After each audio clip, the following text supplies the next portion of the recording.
लेकिन मुआशरे के लेवल पे ना बुनियादी बात इतनी है, आपने किसी लड़की को इस काबिल कर दिया है कि वो कमाल है, फिर ਉਹਦੇ ਨਾਲ ਤੁਸੀਂ ਜ਼ਿਆਦਤੀ ਕਰਕੇ ਵਿਖਾਓ, ਫਿਰ ਤੁਹਾਨੂੰ ਦੱਸ दस ਦਿੰਦੇ। दस बिल्कुल सर। अस्सलाम वालेकुम, मुस्बत शो में बहुत बहुत खुश आमदीद। मैं हूँ असद निज़ामी, मेरे साथ हैं अली आफ्ताब। शो को प्लीज़ लाइक और शेयर करें, चैनल को जरूर सब्सक्राइब कीजिएगा। सर कैसे हैं? सर मुस्बतनेस ऑल राउंड, सर फिट चल रहा है बहुत सर? आप मजे। आज बड़े तैयार श्यार हो गए हैं सर मैं कह रहा ईस्टर्न लुक दूं सर, आपको। और मैं वेस्टर्न में ज़रा मुकाबले पे। सर ऑडियंस तैयार नहीं है, मैंने ये देखा है। असल में एक चीज़ ज़रा डिस्क्लेमर देता जाऊँ कि आज जुमे के रोज़ हम ये शो रिकॉर्ड कर रहे हैं, जो कि चलेगा हफ्ते को। सो हमने आगाज़ करना था विमेंस डे से, जो कि आज है, तो उसके ऊपर थोड़ी बात कर लें। मेरे पास एक अनफॉर्चुनेट वाक़या है जो हुआ सियासी तौर पे, वो भी इस चीज़ से थोड़ा सा ताल्लुक़ रखता है, उसमें बाद में बात करते हैं। लेकिन वैसे विमेंस डे हो रहा है और लोग उसको अंदर पार्टिसिपेट कर रहे हैं, अच्छी चीज़ है आई थिंक। सिर्फ विमेंस राइट्स को हमारे से बेहतर कोई नहीं जानता।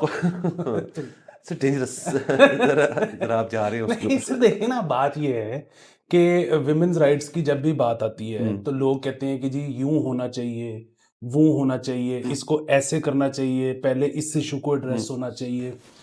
हम इस तरह की बात ही कोई नहीं करते। जिदा जो दिल कर दे वो कर लवे, सर यही होते हैं राइट्स, कि जिसका जो दिल है वो कर वो ले। कर ले, वाह। तो अब आप भी कह- अगर हम खवातीन को पसंद नहीं आते तो इनको कोड़े पड़ने चाहिए। सर वाह। सॉरी। सर मैं जब ये इस रिकॉर्डिंग पे बैठा हूँ आज, तो मुझे अंदाजा नहीं था कि आप इस लाइन पे जाने लगे, लेकिन चले सर कोई नहीं। अच्छा, आप कह रहे हैं कि जो राइट्स है वो जैसे एक ब्रॉड स्पेक्ट्रम एंटीबायोटिक होती है जो हर चीज को करती है, जो दिल में आए करें। वाह सर, यही तो राइट्स होते हैं। और सर खवातीन के हद तक बिल्कुल ये है कि ऑल्दो लेट, बट हमारे मुल्क में भी हमने देखा है कुछ सालों से इसके ऊपर गुफ्तगू जो है वो ज़रा ज़्यादा होना शुरू हुई है, जो कि बहुत अच्छी बात है और होनी भी चाहिए। और वैसे भी यहाँ पर जो हमारे मर्द हज़रात हैं, उनको भी थोड़ी इस चीज़ की अब कदर पैदा होनी चाहिए।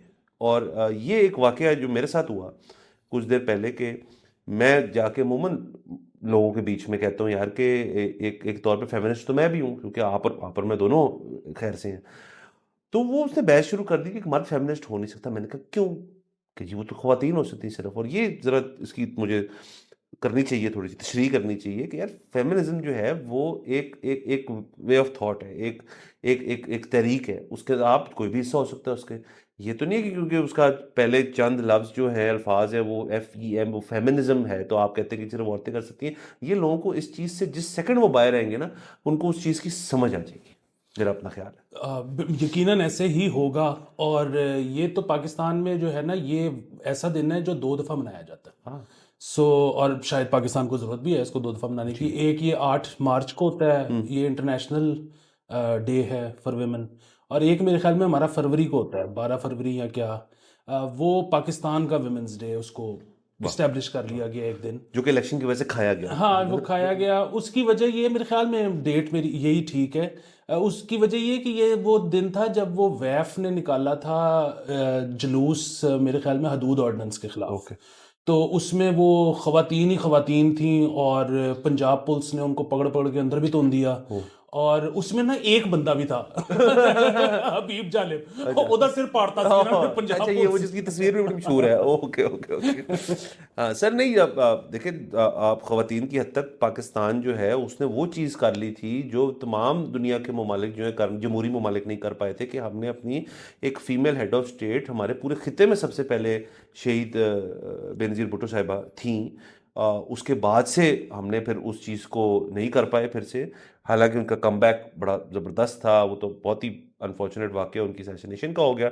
उसके बाद से हमने देखा है कि अब फिर से चीफ मिनिस्टर की हैसियत में मरीम नवाज़ साहिबा आई हैं।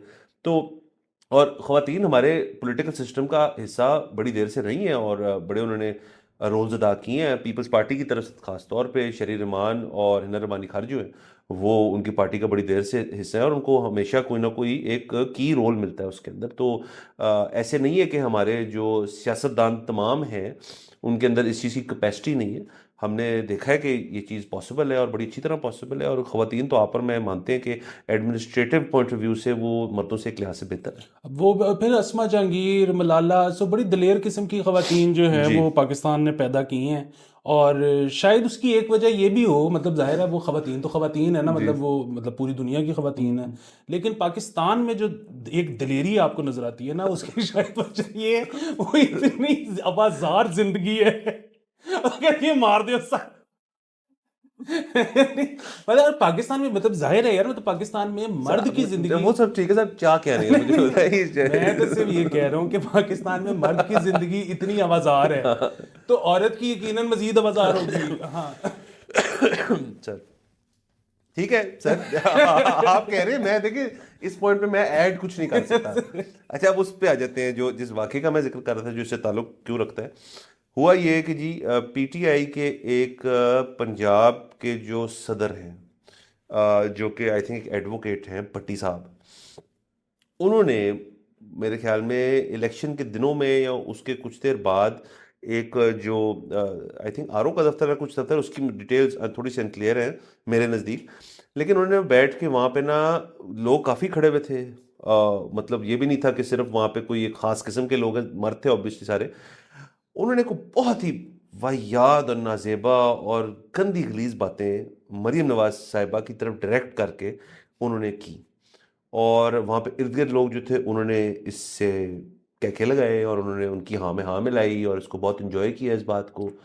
और उसके कुछ देर बाद इन्हीं भट्टी साहब का एक माफियों से भरा हुआ पैगाम आ गया, जिसमें एक लाइन बड़ी ज़बरदस्त थी जो उन्होंने बड़ी कैजुअली दोहरा दी कि जी हर औरत जो है वो माँ भी है, बहन भी है, बेटी भी है, हमारी माँ हमारी बहन और बेटी की तरह होती हैं।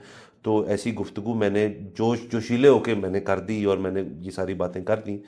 सो वो उन्होंने अपनी तरफ से बहुत भरपूर माजरत की और उन्होंने कहा कि मरीम नवाज़ हमारी लीडर हैं, ये भी लफ्ज़ उन्होंने इस्तेमाल कर दिया इसके अंदर। तो मैं ज़रा थोड़ा सा इस पे मुझे परेशानी इस बात पे हुई कि एक तो टाइमलाइन देखने की ज़रूरत है कि उस बयान की कितनी देर बाद उन्होंने माफ़ी मांगी, बयान दोहराते हुए क्यों उनको ख्याल नहीं हुआ कि मैं कुछ गलत बोल रहा हूँ, और नंबर 3 कि आप अपने पॉलिटिकल डिफरेंसेस असाइड किसी भी खातून की किसी भी माशरे के अंदर आप इस तरह की गुफ्तगू नहीं कर सकते। ये बहुत गलत बात है, ख़ास तौर पे इस चीज़ को मद्देनज़र रखते हुए कि हर शख्स के घर के अंदर माँ बहन और अपनी बेटियां हैं।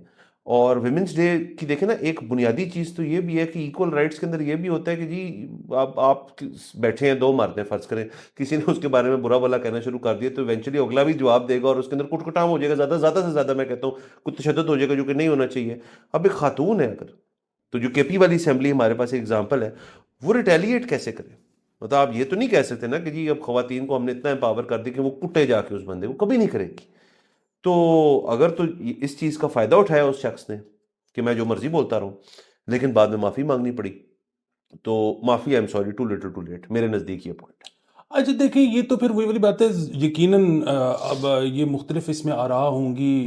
एक आपकी है कि जी ये लेट हो गए हैं, हाँ कुछ कहेंगे कि जी बस मांग ली तो बात ख़त्म हो हाँ गई। तीसरी चीज़ ये है कि ये इसको आपने इखलाकी उस पर देखना है या इस पर कोई कानूनी चारागोई करनी है, तो वो तो वही बात है, मरीम साहिबा के खिलाफ हुई थी ना बात, तो वो जी मरीम साहिबा अगर परस्यू करना चाहती हैं हाँ को कानून में तो वो कर लें। हम्म वैसे मैं जनरली अगर आपको ये बात बताऊँ ना, तो ये मसाइल ना अब बहुत आहिस्ता आहिस्ता कम होते जाएंगे। इंशाल्लाह और उसकी वजह यह है कि बेसिकली अगर मरियम साहिबा सीएम ना बनती तो अगेन हम अज्यूम ही कर रहे हैं, दिलों के राज अल्लाह जानता है हम क्या कौन होते हैं, लेकिन जिस तरह आप कह रहे हैं कि जी ये उन्होंने शायद दिल से नहीं मांगी या लेट कर दिया या कुछ, तो बहरहाल उसमें एक एस्पेक्ट ये भी तो हो सकता है ना कि मरियम नवाज जो है वो सीएम बन गई है।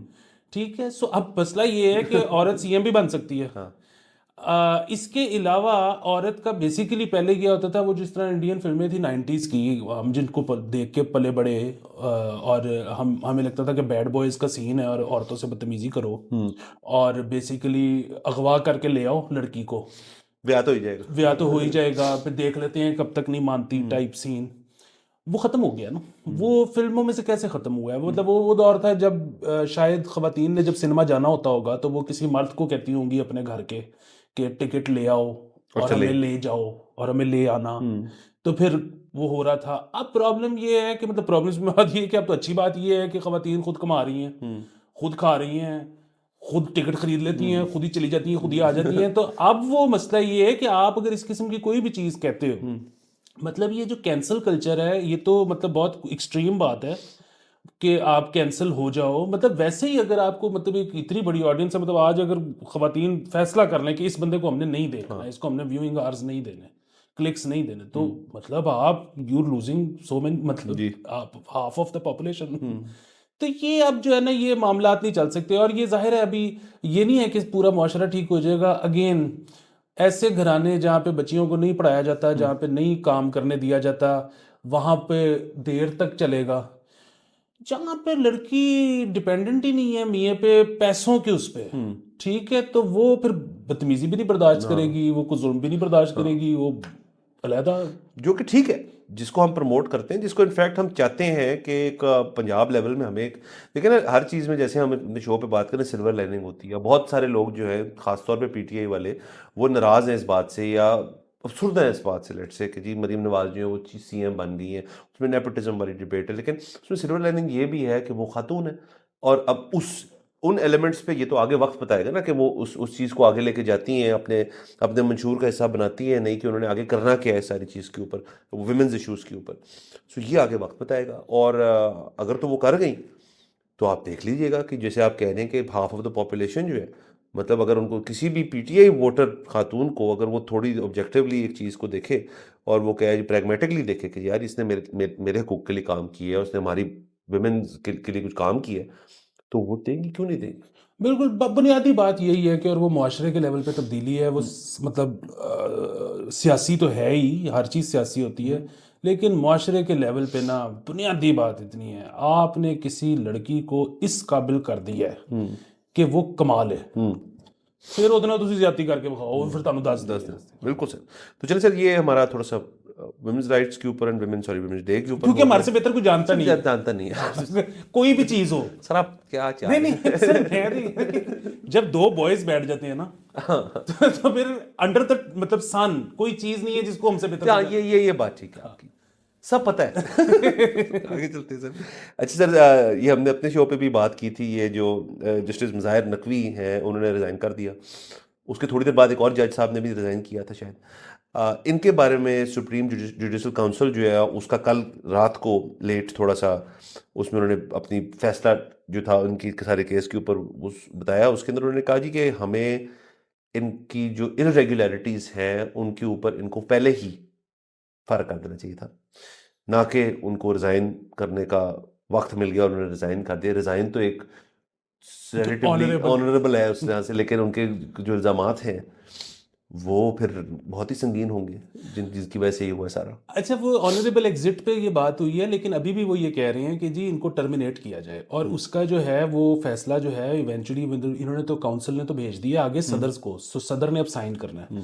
सो कल अलवी साहब तो घरोघरी हो गए हैं, और आज अगेन मतलब क्योंकि हम एक दिन पहले रिकॉर्ड कर रहे हैं, आज हलफ उठा लिया होगा सदर साहब जरदारी साहब ने, क्योंकि कोई सरप्राइज उसमें नजर नहीं आ रहा। अच्छा, तो जरदारी साहब मोस्ट प्रॉब्ली साइन कर देंगे, हाँ, उनकी टर्मिनेशन हो जाएगी। अब जाहिर है ये एक्सपेक्ट करना कि उनके खिलाफ, वैसे तो खैर मुज़ाहिर नकवी साहब ने भी कहा कि मैं भी अपील में जाऊंगा, तो वो जाहिर है उनका हक है। लेकिन बात ये है बुनियादी कि ये एक्सपेक्ट करना कि इनके खिलाफ कोई कानूनी उस किस्म की कार्रवाई हो जिसके नतीजे में कोई फैसला आए, जिसके नतीजे में कुछ सजा हो, वो तो अभी मतलब बहुत ज़्यादा हम एक्सपेक्ट कर रहे हैं फिलहाल। मतलब अगर टर्मिनेशन ही हो जाती है तो पाकिस्तान के लिए मतलब एक सरकारी अफसर की टर्मिनेशन, ये जज सुप्रीम कोर्ट सर मुझे ये भी नहीं हो सर। और फिर जो आखिरी बात वो ये है कि अगर टर्मिनेशन हो जाती है, अगर, तो फिर ये है कि पेंशन बंद। मैं वही पूछने लगा था कि बेनिफिट्स नहीं मिलते ना फिर आपको, सिस्किन को बहुत टेंशन होगी। जायज़ी बेनिफिट्स तो यस है, तो ये मेरे ख्याल में ज़्यादा अपील का वो मेरे ख्याल में होगा। बट सर देखें, हम अकाउंटेबिलिटी के हक में, अकाउंटेबिलिटी अक्रॉस द बोर्ड जो है होनी चाहिए। गलत वाली जो अकाउंटेबिलिटी वो बिल्कुल नहीं होनी चाहिए, लेकिन अगर कोई चीज़ सुप्रीम जुडिशल काउंसिल को नज़र आई होगी तो उन्होंने सारी बात की है, तो फिर पूरा करें, पर आधा क्यों करना है? नहीं सर, आप इस पे ना बेफिक्र रहें। ओके, उसकी वजह ये है कि अगर एक बंदा नॉन सरकारी अफसर हो ना, तो फिर ये आप शक कर सकते हैं कि ज्यादती भी हो सकती है। लेकिन सरकारी अफसर जो है ना उसके खिलाफ ज्यादती नहीं हो सकती, मतलब उसको एंड में भी ना कुछ रूम ही मिल जाएगा, ज्यादती नहीं होगी। ये ठीक है सर, बिल्कुल, लेकिन अगेन करना तो पूरा करो। मतलब एक दफा प्रेसिडेंट आ जाएगा ना सर कि जज नु भी सी कड़ी सी होन दसो। सर आप बात ये है कि हम जरा थोड़ा स्लो चलते हैं, तो ये आहिस्ता आहिस्ता कुछ सालों में हो जाएगा। अभी फौरी तौर पे मेरा ये ख्याल है कि उम्मीद ना रखें, लेकिन बहरहाल आप जैसे आपकी मर्जी। सर ठीक है। अच्छा आगे चलते हैं, आपने जिक्र ही कर दिया आरिफ अलवी साहब का, तो एक कुछ इमेजेस उनकी जब वो प्रेसिडेंसी से रुखसत हो रहे थे, तो वो एक प्रोटोकॉल होता है, एक सिस्टम होता है कि जो बन चुके होते हैं तब तक गवर्नर हो या प्राइम मिनिस्टर हो वो ही उनको करते हैं रुखसत, लेकिन अलवी साहब अकेले। बिल्कुल, और वैसे भी ये तो मतलब टेक्निकली तो सदर चीफ ऑफ आर्मी स्टाफ का भी होता है ना, मतलब सदर होता है तो वो उनको भी आना होता है, लेकिन कोई भी नहीं गया। कोई भी नहीं, मतलब सब ने कहा कि हम फिर बिजी और वो अकेले सलूट करके वहां से गेट से बस बाहर हुए, उनके गाड़ी में बैठे और सीधा कराची। हाँ, पता नहीं वो उनको गाड़ी घर तक भी छोड़ने गई है क्या, उबर गई है सर नहीं सर, गड्डी तो होएगी। अच्छा, वन लास्ट उसके बाद मेरे ख्याल में एयरपोर्ट शेयरपोर्ट से वो, लेकिन नहीं, सर वैसे तो रिटायर्ड सदर के पास भी सरकारी गाड़ी एक हमेशा एंड तक फौत होने तक रहती होगी। हाँ चलें, ये तो अच्छी बात है। हाँ लेकिन इसकी एक अच्छी बात ये कि आरिफ अलवी साहब बहुत देर रहे हैं सदर, मतलब पूरा टेन्योर उन्होंने किया है अपना, और उसके साथ साथ अब वो अपनी डेंटिस्ट्री पे फोकस कर सकते हैं मेरे ख्याल में, और या फिर वो अब प्रेसिडेंसी के बाद सवाल तो ये पैदा होता है कि वो अब तरीके इंसाफ जो है उसके अंदर किस किस्म का रोल अपने आप को देख रहे हैं अदा करते हुए, क्योंकि इन देखें जो भी हो, सदर आरिफ अलवी ने बड़े स्ट्रेसफुल चीज़ें देखी हैं अपनी उसके अंदर प्रेसिडेंसी में। सर, वो बिल्कुल देखी है, लेकिन वो पीटीआई उनसे इतनी खुश नहीं है। उसकी वजह ये है कि वो स्ट्रेसफुल इवेंट्स जो थे ना उसमें सदर अली भी चिल कर रहे थे नहीं सर, एंड में वो पिघल जाते थे। हाँ, सिर्फ एंड में, शुरू में देखें वो आईएसआई डीजी आईएसआई से लेके वीयूएनसी से लेके ये अभी सेशन बुलाने तक आरिफ अलवी साहब ने मतलब एक दीवार, मतलब वो अपने के तौर पे खड़े रहे, उसकी चिनाई नहीं ठीक थी असल में, वो एंड में जाके दीवार नहीं वो डिग गई। हाँ, वो दीवार असल में ना सीसा पिलाई नहीं थी तो तो ये मसला है। बाकी ये है कि इनके वो डेंटिस्ट्री का भी मसला है ना, क्योंकि आपको पता है पाकिस्तान में कोई भी चीज़ आप शुरू करो तो अगले सबसे पहले कहते हैं कि ये बीच में 5 साल का गैप क्यों आया चल इनका तो पता होगा कि कहाँ थे। हाँ, तो इन्होंने बीच में लेकिन थोड़ी टिप्स भी दी थी वो आपके डेंटल हेल्थ केयर के ऊपर, थोड़ी सी उन्होंने बताया था, मेरे ख्याल ऐड था या एक प्रोमो वीडियो थी जिसके अंदर वो कह रहे थे कि ब्रुश ऐसे करें या इस किस्म की चीज़ करें। गुड, मतलब अपनी फील्ड से उन्होंने एक बिल्कुल। इस पे फिर ना वो भी बड़ी इखलाकी किस्म की बातें हो रही हैं कि इस तरह नहीं होना चाहिए, सबको जाना चाहिए और ये तो वो बातें अपनी जगह हैं। बाकी ये है कि हाँ, जो चले जाते तब भी कंटेंट था, वो नहीं गए, ये भी कंटेंट है कि कोई नहीं गया। बस वही वाली बात है कि अब जो सदर बनेगा उसको ये पता होगा कि अच्छा अब पिछले के साथ ये हुआ था, मेरे साथ इससे भी बुरा हो सकता है। सो ये देखे ना कि सर अगले जो सदर साहब आ रहे हैं, लेकिन वो टेंशन नहीं लेते हाँ, ज़्यादा, वो इजी कर देंगे। वो इजी कर देंगे। दूसरा उसके अलावा भी जो है ना, वो बुनियादी बात ये है कि वो एक पाकिस्तान की 3 जो बड़ी पार्टियां हैं उनमें से एक पार्टी के वो हेड हैं। हेड है तो वो जो ये वाला जो स्टेटस है ना उनका, ये सदर से बहुत ऊपर होता है पाकिस्तान में। सर इस वक्त की पोजीशन सर, पीपल्स पार्टी हम हमेशा कहते हैं अपने शो पे, उसको आपने भूलना नहीं इस वक्त वही है। आप टेंशन, अच्छा सर आगे चलते हैं। बिल्कुल। सर ये खबर है, नए वुज़रा को टोयोटा करोला नई ग्रैंडी मिलेगी, मिल गई है सर। मिल गई है, सॉरी हाँ। सॉरी मिल गई है, आई एम सॉरी। ठीक है, ये देखे ना, ये बहस, अब हमने जजों की बात की, तो आपको पता है लाहौर हाईकोर्ट के जो जज, उनको तमाम जजेस को जब ये नई होंडा सिविक आई थी, इसका एक सादा वेरिएंट आया था, फिर इसका एक और वेरिएंट आया था, फिर इसका एक RS वेरिएंट आया था, जो कि ज़रा RS होंडा की कैटेगरी में ज़रा उसका इंजन मॉडिफाइड होता है, ज़रा ज़्यादा भागती है, टर्बोचार्ज होती है। सो वो जजेस को मिली थी, तो वो टर्बोचार्ज जस्टिस तब करना चाह रहे थे, तो तमाम जजेस के पास इस वक्त ब्रांड न्यू, अब तो खैर ब्रांड न्यू नहीं रही, होंडा सिविक्स मिली थी, तो वुज़रा को उन्होंने मतलब मेरे ख्याल में उससे नीचे रखा था बस। हाँ जी, वो असल में, लेकिन आप ये देखें कि ये जो 9 महीने का या बल्कि इससे भी लंबा जो इंटरिम सेटअप था उसकी वजह से ये सारे फायदे हुए हैं ना। बात ये है कि जो अगर 3 महीने के अंदर इलेक्शन हो जाते और नई वो आ जाती, तो वो पुरानों से अभी घर छुड़वाने, वो इनक्लेव के जो फ्लैट्स होते हैं वो छुड़वाने, उनकी गाड़ियां छुड़वानी, फिर चेक करना कि जी ये गाड़ियां पिछली वाली पुरानी हो गई हैं, ये यूज़ हो सकती हैं या नई ऑर्डर करनी है, नई ऑर्डर करनी है, तो वो बुकिंग करवानी, उसके लिए बजट करना, ये सारे में टाइम लगता है ना। अभी ये 9-10 महीने थे, ये वुजरा ने अभी कितने दिन हुए हैं हल्फ लिए, हाँ, हाँ। बल्कि नोटिफिकेशन ही परसों आया है। तो आज नई गाड़ियां यूं तो ऐसे इसका पोर्च मतलब में। है कि केयर टेकर गवर्नमेंट जो है उसको थोड़ा लंबा ही रखें ताकि वो लॉन्ड्री करके जाए तमाम चीज की। वहां से बड़ी जबरदस्त बात कर दी आपने सर। ये गाड़ी तो चले, गाड़ी तो जबरदस्त है, ये गाड़ी तो है नहीं, ये तो खोता है, घोड़ा खोता जो मर्जी आप कहें, कि ये गाड़ी जो है ये कहीं नहीं जाती, खराब होती ही नहीं अगर आप इसका ख्याल रखें। सर मसला पता है क्या, वुजरा ने कौन सी खुद चलानी है, ड्राइवर के हाथ में कुछ भी दे दें वो हाँ खराब कर देगा। हाँ सर ये जो है ना, वैसे ये हाँ ये यहाँ वाली जो है उसके ऊपर ये हो सकता है, जापान से आप मंगवाओ उसमें तेल भी ना डालें वो चलती रहेगी।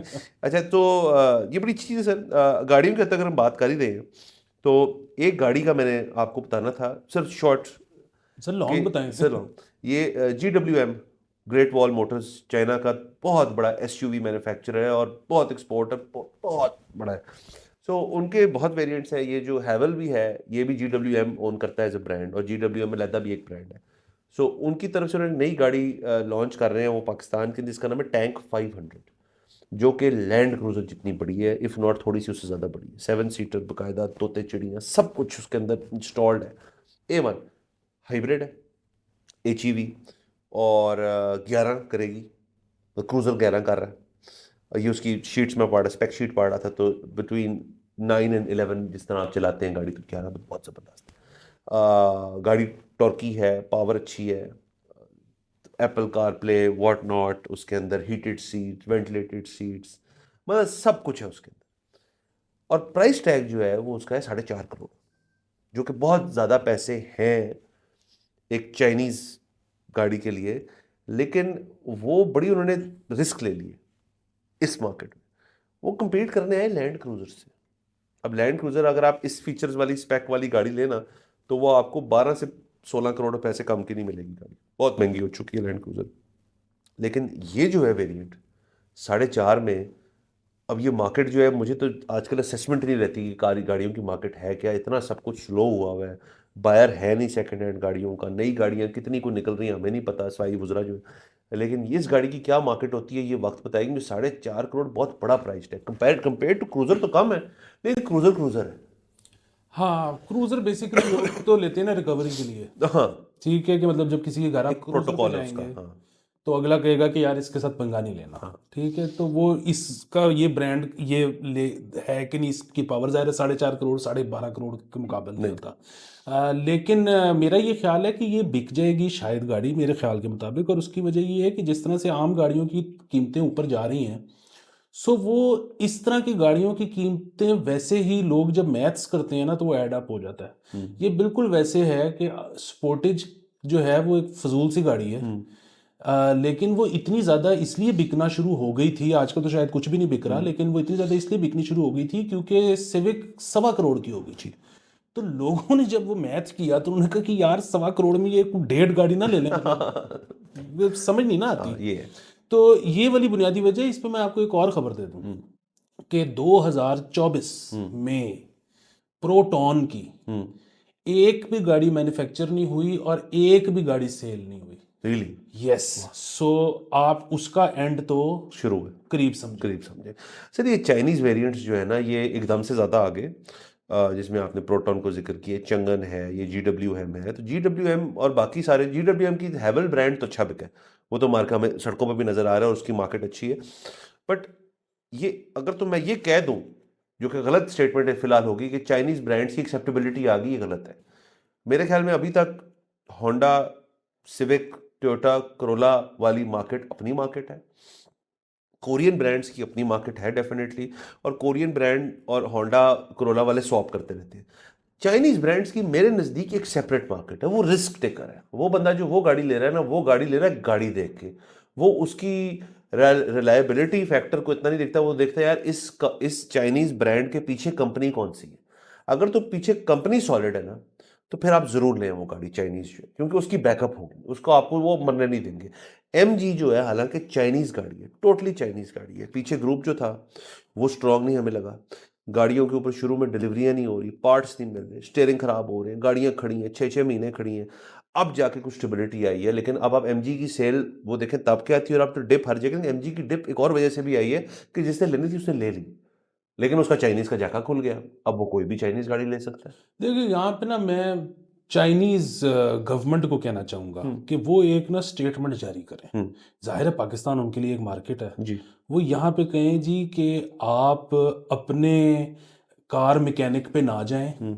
आप हमारे ब्रांड्स ले लें, आफ्टर सेल्स कोई मसला होगा हम अपने मैकेनिक भेज के तो वर्कशॉपें खोल देंगे पाकिस्तान में, आपको प्रॉब्लम नहीं होगा।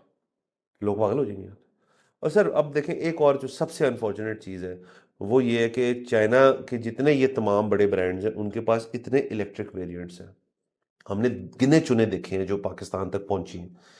ये चाइनीज कार्स की एक्सेप्टेबिलिटी से ज़्यादा एक्सेप्टेबिलिटी मेरे ख्याल में इस चीज़ की आ जाए ना कि यार इलेक्ट्रिक व्हीकल चल सकती है, इलेक्ट्रिक व्हीकल का आप गुजारा बेहतरीन है, आप कर सकते हैं। तो इलेक्ट्रिक वेरिएंट्स जब आना शुरू हो जाएंगे ना सर, फिर सही पसीने निकलेंगे बाकी ऑटो मैन्युफैक्चरर्स के, क्योंकि एक बंदा मार्केट में ज़्यादा लोग एक्सेप्टेबिलिटी आ गई ना यार कि ये तो बेहतरीन है, सिटी ड्राइव के लिए भी ठीक है। अब तो माइलेज इतनी ज़्यादा आना शुरू हो गई है इन इलेक्ट्रिक वेरिएंट्स के ऊपर, और अगर वही ना सबसे बड़ा कॉस्ट वाला होता है यार इस्लामाबाद कैसे पहुंचेंगे। ये गाड़ी जो है जो चाइना अभी डेवलप कर रहे हैं उनकी बेसिक किस्म की जो है, उसमें 500 मील तो वो दे देता है आपको, 450 500 मील 300 मील तो आप पहुंच जाएंगे। सर ना भी दे, आप सिटी के लिए ले लें, जिस दिन आपने इस्लामाबाद जाना है 5,000 रुपये की रेंट कर लें गाड़ी। कर लें। हाँ, अगर आपके पास टू कार आपका होम है तो उसके अंदर एक आप पेट्रोल रखें और एक ये रखें, और सिटी के अंदर वरना तो सर सर डे का इलेक्ट्रिक। किराया 5,000 ही है ना। कितनी दफा हाँ, इस्लामाबाद जाना है एग्जैक्टली। आपने। और अगर आपका ज्यादा सफर है तो फिर वो अलग अलग बहस है, लेकिन सिटी ड्राइव के लिए, और ये जो है ना सो हर सीजनल हमारा स्मॉग का इशू, इसमें भी कम इसी तरह कमी आज कोई मशीन ही नहीं है। चलिए सर ये देखते हैं अब ऑटो के अंदर क्या होता है, कुछ गैस की बात कर दूसरा लेते हैं। एक सारी आप जी। आखिरी बात वो भी बता दें कि जो मंथली या बाय मंथली जो मेंटेनेंस होती है वो कितनी कम है इलेक्ट्रिक की। सर मैं आपको बताता हूँ, मैंने क्योंकि अब मुझे 3 साढ़े 3 साल हो गए इलेक्ट्रिक गाड़ी रखे हुए, तो इन 3.5 सालों में मेरा टोटल खर्चा जो उसका हुआ है वो मेरे ख्याल में बिटवीन 40 and 50,000 रुपीज़ हुआ है। और उसका आप एक ऑयल चेंज कराने जाते हो तो 30,000 रुपया लगता है। 30,000 क्योंकि इसमें तो कोई मूविंग पार्ट्स है ही नहीं, उस मूविंग पार्ट्स के उसमें ना ऑयल है, ना एयर फिल्टर है, ना कोई फिल्टर, कुछ है ही नहीं। ये भी जो है ना बाय द वे, ये जो पीरियोडिक मेंटेनेंस जिसे कहते हैं जो जर्मन वेरिएंट्स में होती है, ये भी एक ना भी कराओ तो ठीक है, जब आपकी वारंटी खत्म होगी ना तो ना भेजो, कुछ नहीं होगा। मतलब ये बस एक चेकअप है कि यार हम देख लेंगे आपकी गाड़ी ठीक है। लेकिन सर ये असल में आपने बात छेड़ दी, जो जर्मन मैन्युफैक्चरर है, आउडी लाया था ना यहाँ पे सबसे पहले इलेक्ट्रिक, ऑल इलेक्ट्रिक जो उनकी ई ट्रॉन है। सो ई ट्रॉन का हुआ ये कि उसके बाद इतनी बेचती उन्होंने, इतनी गाड़ी वो बेची उन्होंने, और वो अब हर जगह नजर आती है गाड़ी। इनका जो वर्कशॉप का बिजनेस था वो बिल्कुल नीचे चला गया, क्योंकि भाई काम ही नहीं है कोई। अब बॉडी वर्क अपनी जगह है, गाड़ी लग गई तो ठीक करवानी, बम्पर बुम्पर फेंडर फुंडर सब कुछ ठीक है, वो अपनी जगह, वो काम ही नहीं है। और सबसे मैंने फिर सोचा उसके बाद यार कि ब्रेक पैड तो एक खर्चा है। सर मैं यकीन से करें, मेरे दोस्त उसके पास है ई ट्रॉन, उसने अपनी ब्रेक पैड जो है वो 75,000 किलोमीटर पे चेंज कराए। कुछ होगा तो मसला ही कोई नहीं। अब अगेन चाइना कितना अपने आप को बनवाता है उनकी क्वालिटी के अंदर, और यहाँ अगर इलेक्ट्रिक सर एक तो बस चस्का लगने की देर है आपको, मैं बता रहा हूँ, लोग मार्केट मार्केट तैयार है। हमारी मार्केट की सबसे अच्छी बात यह है कि हम चेंज कर सकते हैं, ये हमने देखा है।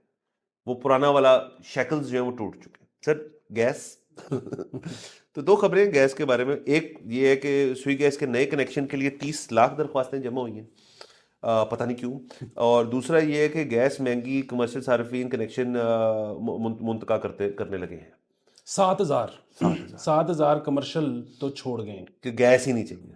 कि हमें चाहिए ही नहीं है, हम चाहे इलेक्ट्रिक कर लेंगे चाहे हम एलपीजी कर लेंगे खुद से लेके सिलेंडर वटेवर, ये नहीं चाहिए, SNGPL नहीं चाहिए। तुसी रखो। तुसी रखो। अच्छा मैंने तो खुद ये थोड़े दिन पहले बाहर से कनेक्शन बंद करवाया दफ्तर का कि जी नहीं मैं आप ही कर रहा।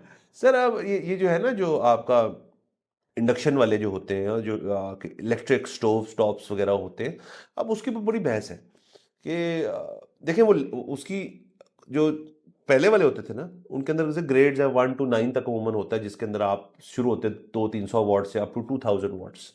सो 2000 वॉट के ऊपर या 2500 वॉट के ऊपर आपकी को देग पक जाएगी। मतलब अगर आप थोड़ा टेंशन आपको होएगी, मतलब डायरेक्ट हीट एक आग की डिफरेंट होती है, गैस की डिफरेंट होती है, उसकी डिफरेंट होती है, लेकिन अगर फॉर डे टू डे में रोटी छोटी बनानी है, कुछ किस्म की आम सी चीज़ बनानी है आपने, तो उसके लिए बहुत सारे लोग जो हैं वो अब उसके ऊपर जा रहे हैं। अब तो जो बेस्ट है, जो शायद मैंने इसी शो पे जिक्र किया था, अब तो बड़े मार्केट के अंदर अच्छे सिंगल टॉप्स आ गए। पहले डबल डबल आते थे, एक छोटा एक बड़ा, अब सिंगल वाले बड़े अच्छे आ गए हैं। वो पोर्टेबल हैं, उनके ऊपर हैंडल भी लगा हुआ है, उसको आप एक जगह रख लें, बिजली में कनेक्शन दें और उसके ऊपर आप उसका बिल्कुल चूल्हे की तरह उसको आप एडजस्ट कर सकते हैं। लेकिन जाहिर है फिर आपकी बिजली का बिल उससे बढ़ेगा ही बढ़ेगा। और लेकिन गैस और बिजली, अगर मैं वही वाली बात है, अगर पैरिटी पे आ रही है और गैस की लोड शेडिंग भी होनी है, तो गैस तो आप नहीं बना सकते खुद, मतलब बहुत ही खतरा किए बगैर। बिजली आप फिर भी कुछ ना कुछ कर सकते हैं। बिल्कुल ये है। फिर ये है कि अगर आपने दो दो चीज़ों के टैक्स देने हैं तो उसमें ये है कि एक कनेक्शन बंद करवा दें और फिर एक ही चीज़ का टैक्स भी दें। जी लेकिन इसमें एक जाहिर है, अब जिस तरह गीज़र तो बहुत सारे लोग शिफ्ट हो गए हैं इलेक्ट्रिक पे, जी लेकिन अगेन पानी गर्म करना सबसे ज़्यादा बिजली खींचता है। बहुत बिजली के। तो उसमें वो बिल का फिर ये है कि जिनके घर बच्चे बुच्चे होते हैं उनका ये प्रॉब्लम होता है कि मतलब अगर वो बिजली गई तो इसका मतलब है कि जितनी देर बिजली नहीं आ रही, आपका यूपीएस तो इतना बड़ा नहीं हो सकता कि वो चूल्हा चला ले, तो उतनी देर आप खाना ये नहीं बना सकते या कुछ और नहीं कर सकते, दूध गर्म नहीं कर सकते, बच्चों को तो घड़ी मुड़ी भूख लग जाती है। तो इसलिए भी लोग अभी गैस नहीं उतरवा रहे और बिजली पे गैस पे रह रहे हैं। तीसरी, मैंने ना इस पे थोड़ी सी रिसर्च की थी कि ये जो इंडक्शन वाले चूल्हे हैं ना, इन पे थोड़ा सा आपको लेने के बाद हाथ सेट करना पड़ेगा। वो हाथ इसलिए सेट करना पड़ेगा कि जो गैस होती है ना, गैस का होता है फ्लेम। सो आपने यूं किया, फ्लेम ऊपर हो गया, और आपने यूं किया तो फ्लेम उसी वक्त नीचे हो गया। अच्छा, उसमें जब आपने नीचे किया ना थर्मोस्टेट, तो वो इंस्टेंटली नीचे नहीं होता, आराम से होगा। वो आराम से होता। सो आप तैयार हो जाएं कि आप 6-7 हांडियां साड़ेंगे उस पे हाथ सेट होने से पहले। हाँ, वैसे उसका एक एडवांटेज है ना कि गैस आपने अगर ऑन की हुई है तो गैस तो आ रही है, गैस ऑन है आपकी, उसका आप कंट्रोल कर रहे हैं, उसका जो पायलट है। इसमें ये है कि अगर आपने फर्ज करे इसके ऊपर जैसे मार्किंग है कि आपने यार 2000 वॉट मैंने लेना है इससे, तो जब वो 2000 वॉट अपने आप को करेगा वो ट्रिप हो जाएगा। उसके बाद उसकी ट्यूब जो है वो बंद हो जाएगी, उसकी जो लाल सी बत्ती होती है वो फिर अपना 2000 वॉट कुछ देर रखेगा, फिर उसको लगेगा यार आप मेरा फिर नीचे है। वो एसी वाला सिस्टम है, सो उसमें थोड़ी सी उन्होंने इकोनॉमिकल किया है इसको। बट सर जो आपने गीज़र की बात की, सर मेरी तो मजबूरी इस वजह से कि मेरे घर में गैस नहीं आती, तो वो साल में चंद महीने आती है, तब वो पायलट ऑन कर लिए जाते हैं गीज़रों का।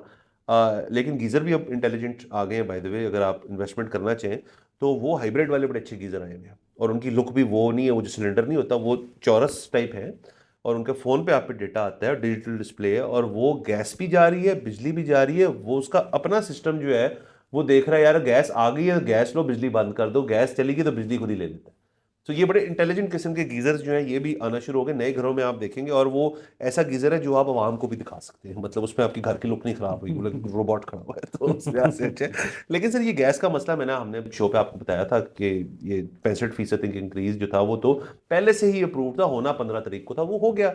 अब जो बिल आना आए हैं लोगों को और जो अगले कई महीनों आएंगे, तो ये मुसीबत पड़ जाएगी इनको इनको जब डील करना पड़ेगा इस चीज़ को, और कम नहीं कर सकते। बिल्कुल, दरअसल मुसीबत सर्दियों में पड़ेगी। सो होगा ये कि अभी आपको हर 2 महीने बाद खबर मिलेगी कि गैस प्राइस ऊपर चली गई है। लोगों को सही तरह अंदाज़ा नहीं होगा क्योंकि चूल्हे के अलावा कुछ चल नहीं रहा होगा, गर्मियाँ जो होंगी। और वो जब एक दफ़ा आएगा ना, फिर नवंबर, ना पटाखे सर बेहतरीन है, बेहतरीन तो नहीं है, नहीं है लेकिन मतलब हम खबर देना हमारा फर्ज है, उस लिहाज से बेहतर हम बेहतरीन है।